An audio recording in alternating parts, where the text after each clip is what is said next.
Congratulations, Air Jammer None. You have won our free 15-minute swing evaluation. We will be in touch. We randomly drew for a winner. I appreciate all of you that entered this contest. We plan on doing many more giveaways in the future. Remember to watch my videos, continue to follow along so that you do not miss out.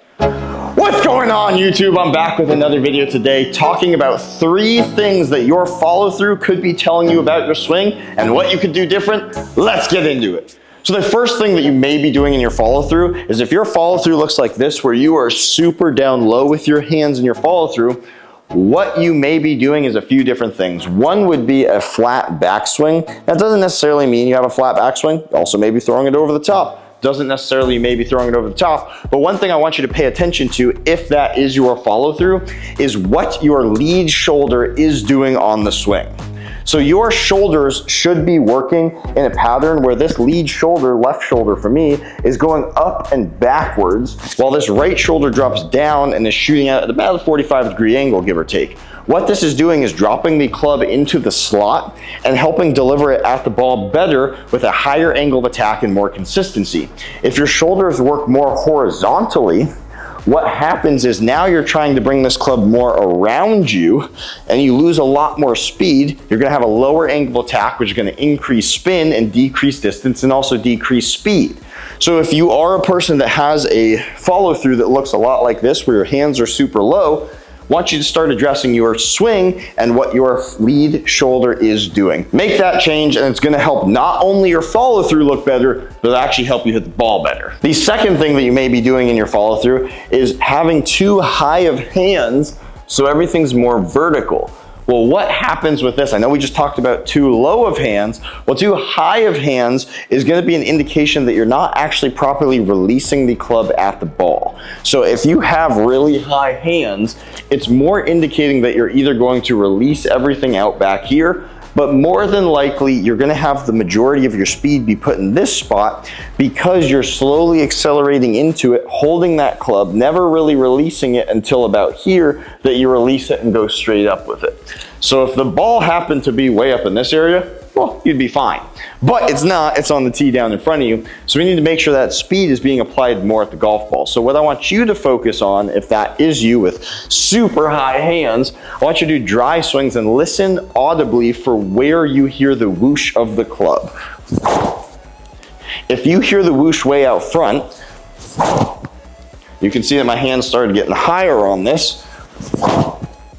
You should then focus on putting more speed and this area down in here at the golf ball,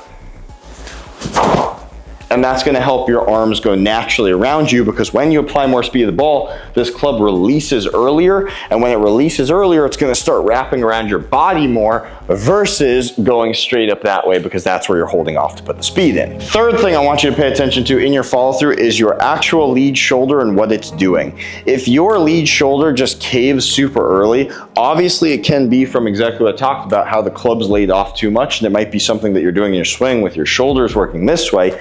If you do have your shoulders working in the correct plane and you're still having a follow through that's down here, I want you to look at left shoulder ability and your ability to actually externally rotate, or maybe you're injured in your left shoulder. So we need to increase strength in that external rotation or mobility in the external rotation because you're getting jammed up. Thing is, your body can only move as fast as it can adequately slow down. Your body will actually hold you back from swinging faster because it knows it can't stop. So if you're putting all that stress and pressure on that left shoulder, likewise, it doesn't have to be low down here. It can also be a higher finish, and that left shoulder gets jammed up here that looks like this. If that's you, where your left shoulder is just starting to get jammed, you can see that I'm not finishing and I'm putting a lot more stress on this shoulder because it's not externally rotating and getting to a position to actually just lay the hands off nicely. You will ultimately want to have a higher elbow, but you can see here my shoulder externally rotates more.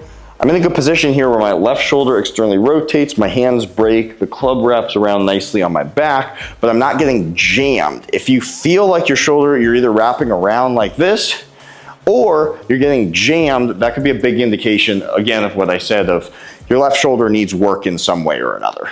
This is a very simple and short video that talked about a few different aspects of your swing that can go wrong based on indications in your follow through. So check out your follow through, see what's going wrong in it. Maybe you can make those changes in your swing to make your follow through a little bit better. Ultimately, it doesn't matter what your follow through could look like. It could be the ugliest follow through in the entire world, and as long as everything else in your swing is going good, you're solid. So don't freak out about it too much. But for a lot of you out there that do struggle in your swing with a couple different things, the follow through might be a great indication of what you are doing wrong. Check it out, see if it helps. That is it for today, guys. I hope that this video helps you enjoy the videos. Let me know in the comments down below what you want in future videos. And until next time, we'll see you guys later.